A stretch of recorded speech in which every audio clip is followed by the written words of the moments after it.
So, have you seen this? I wanted to get your opinion on this. So, have you seen this Alpo doc that came out? I Like the didn't the see all trailer? of it. I seen like little snippets of it. Yeah. Well, there's only a snippet out right now. So the Alpo doc, well, trailer, he's describing what he did to Rich Porter Right. in detail and showing where the body was and everything. Right? hmm What do you think about that? I think he's a slimy individual, man. Okay. Slimy in every aspect. You know what I mean? Slimy because he killed this man over some shorts. Like, you know what I mean? Like, not even looking at the whole situation in its totality about the little brother and why he was doing what he was doing. Right. First of all, you killed your man over money. That makes you slimy. Second of all, telling on everybody to try to shorten your sentence to get a less of a, you know, of a jail time. That's slimy within itself too. So all the way around the board, he's a slimy guy. Why do you feel like Alpo is such a polarizing figure?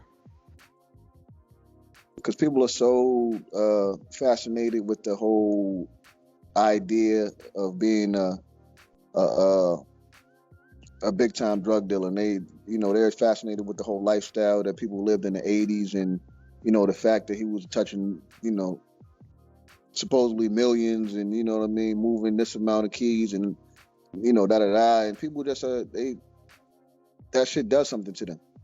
There's one thing that's a fact about Alpo though. He's What's really that? about that life. Which life you talking about? Snitching or killing?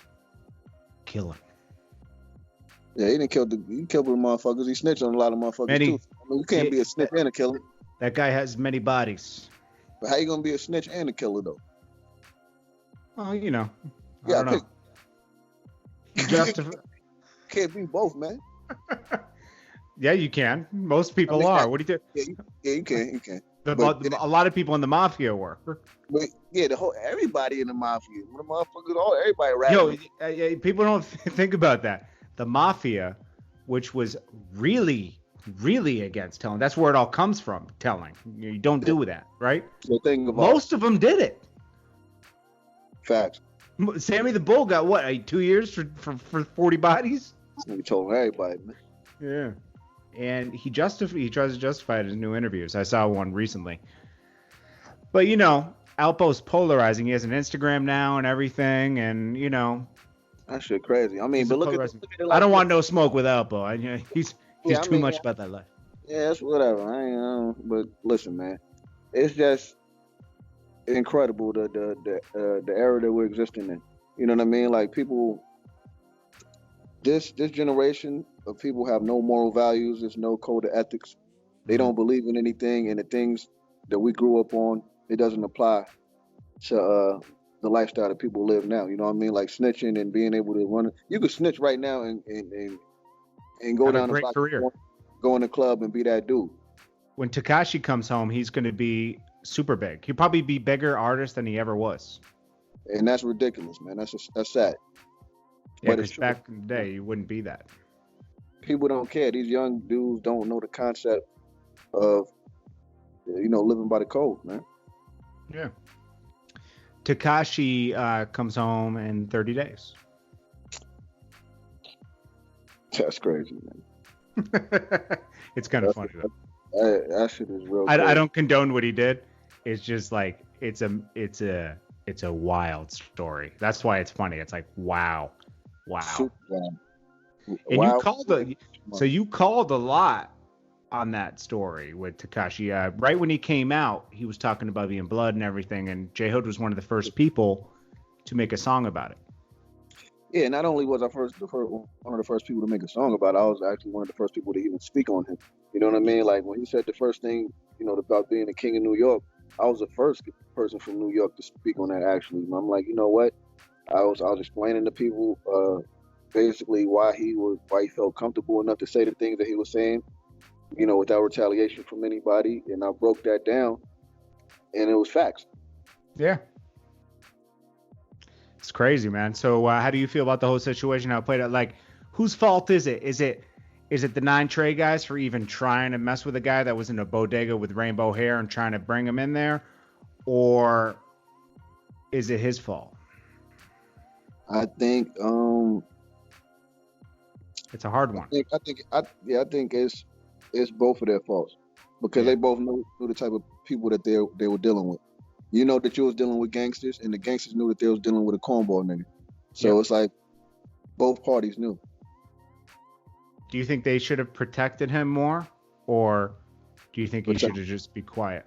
Protected him how from who themselves? Okay, so like who they protecting them from them themselves? No, from like if the feds pick everybody up, should they take the charges away from him and say he had nothing to do with this? How they gonna do that when he the ones who helping the fucking government out? I know. he telling on them trying to get his shit cut. Well, he didn't cooperate till right before everyone got picked up. I remember that. I mean, my thing is this too. Everybody trying to justify. The driver was doing it. I'm not trying to justify it. Now, I'm just saying. The people that I have seen speaking about the situation, you have a lot of people out there that trying to justify him ratting like, yo, well, they was fucking this girl, they was robbing them. Yo, listen, man, check this out. If they was fucking this girl, you don't take that out on a nigga that's fucking your girl. You take that out on you speak to your girl about that because she is the one who's allowing herself to be fucked and to be manipulated by these guys. That's not their fault. You know what I mean? And secondly, if they didn't know that you was a soft nigga and if they respected you, they wouldn't be doing half the shit that they was doing to you at that time. You know what I mean? They were taking that bread from you. How about this? You shouldn't have let them around your girl because you weren't about that life anyways, and you knew, you keep that stuff separate. That's a pound fact. Yeah. Because I remember, well, I won't go into that story, but. Yeah, a lot of those. I got done dirty when I was 18. I mean, it happens. Yeah. You have to. It's the sooner it happens to you, the better you can, now. You learn from that lesson, you move forward in life, and you're like, that ain't gonna happen again. Right. Now, don't forget that there was also a super snitch called CEO Chris involved in the situation. He was the one supplying the fentanyl. So even before Tekashi was around, he hooked up with Mel, and he was supplying them, and he was already working with the feds because he got picked up in another organization, another case prior to that.